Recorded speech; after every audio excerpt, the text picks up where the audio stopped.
ខ្ញុំចាំផ្លេចចាំនៅពេលដែលខ្ញុំអត់មានការងារធ្វើទៅធ្វើការនៅពលករសុខថៃ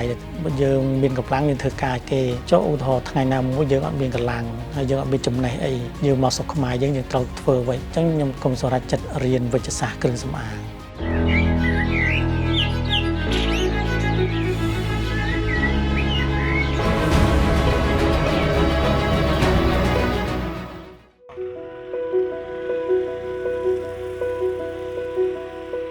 ជំរាបសួរខ្ញុំបាទឈ្មោះម៉ៅសៀតជាម្ចាស់សិប្បកម្មខូសា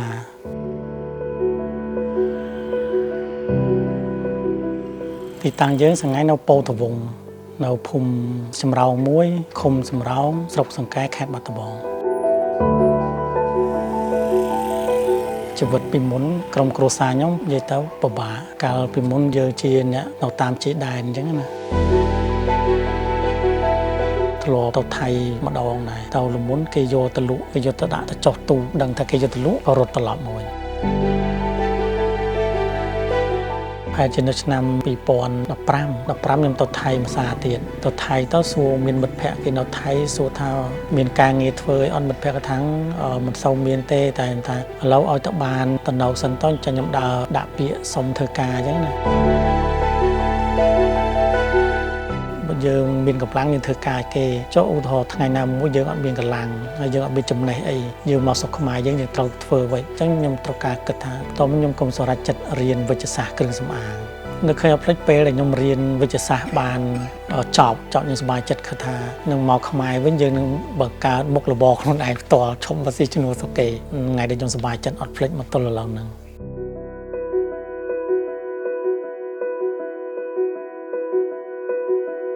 អាជីវកម្មខ្ញុំកាលខ្ញុំមកពីថៃវិញមុនកូវីដ2020យើងចាត់ដើមសុំច្បាប់បើកអាជីវកម្មខូសាហ្នឹងតែអំឡុងហ្នឹងកូវីដចឹងពិបាកទិញវត្ថុធាតុដើមពិបាកអីទាំងអស់ចឹងទៅក៏បានទៅបើកតែអត់ដំណើរការទេកាលទៅថៃហ្នឹងកាលហ្នឹងយើងអត់ស្គាល់ណាគេទេតែយើងគិតថាត្រឡប់មកស្រុកខ្មែរហ្នឹងមើលថាស្រុកខ្មែរយើងមានផលិតផលអីលក់ខ្លះអីខ្លះអញ្ចឹងយើងមានគំនិតថាដើម្បីធ្វើអ្វីជាអាជីពផ្ទាល់ខ្លួនឯងអញ្ចឹងក៏ដេកគិតថាមើលទៅដូចចង់រមមើលខាងប្រើប្រាស់ចាំបាច់ដែលមនុស្សយើងត្រូវការប្រើសប្តាហ៍ហ្នឹងវាតាក់ទងនឹងអ្វីខ្លះអញ្ចឹងទៅខ្ញុំក៏មើលឃើញថាមានទៅវិទ្យាសាស្ត្រគ្រឿងសម្អាងហើយមួយទៀតនឹងវិទ្យាសាស្ត្រឱសថតែអញ្ចឹងខ្ញុំគិតថាការប្រើប្រាស់ចាំបាច់ផងមនុស្សមានដូចជាសាប៊ូកក់សក់សាប៊ូដុសខ្លួនថ្នាំដុសធ្មេញប្រេងកាឡាវាជាចាំបាច់មួយដែរសម្រាប់ដែលយើងប្រើប្រាស់ប្រចាំថ្ងៃដែរមូលហេតុដែលខ្ញុំបង្កើតខូសាដោយសារស្រឡាញ់ពាក្យហ្នឹងវាជាពាក្យផុសខ្មែរផងតែចឹងទៅកូនប្រុសឈ្មោះចឹងផងក៏ដាក់ឈ្មោះខូសានឹងបណ្ដោយទៅ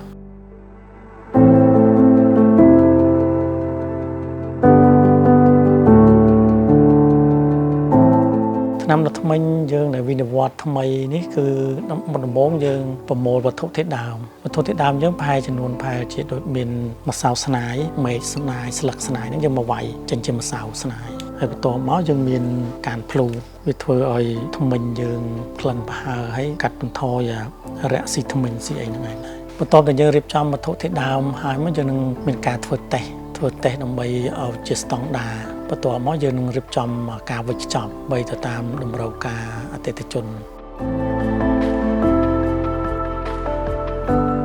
បញ្ហាទី1គឺយើងគេអត់ទាន់ស្គាល់យើងទន្ទឹមនឹងហ្នឹងយើងត្រូវមានការផ្សព្វផ្សាយឲ្យកាន់តែច្រើនគេអត់ទាន់ស្គាល់យើងទីផ្សារយើងហ្នឹងក៏នៅមានកម្រិតដែរ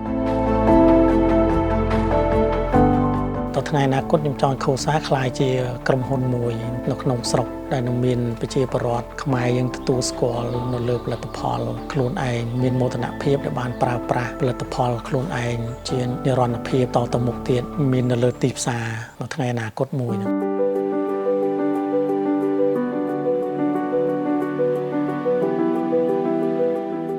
កាលពីមុនខ្ញុំអត់ទាន់ស្គាល់វិនិវត្តនឹងថាម៉េចដែរតទៅពេលខ្ញុំឃើញ iStory គាត់មានកម្មវិធី iStory ហ្នឹងមកខ្ញុំចាប់ដើមនិវិនវត្តហ្នឹងមានន័យដូចម្ដេចអញ្ចឹងណាតែខ្ញុំថានិវិនវត្តហ្នឹងគឺការបង្កើតថ្មីហ្នឹងឯងអ្វីដែលថ្មីហ្នឹងគឺ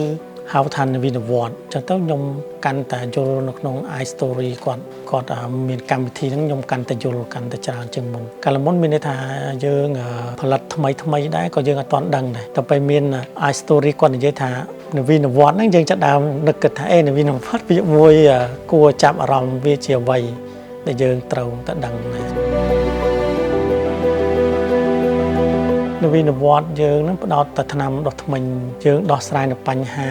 ដែលនៅលើអតិថិជនដែលគាត់កើតនៅលើបញ្ហារកស៊ីធ្មេញហើយនឹងធ្មេញមានបញ្ហាធ្មេញឈឺចាប់ឈាមចាយធ្មេញវិនវត្តមួយទៀតពេលគាត់សន្លំលេបអីហ្នឹងក៏អត់អាចប៉ះពាល់ដល់សុខភាពប្រមាណដែរអញ្ចឹ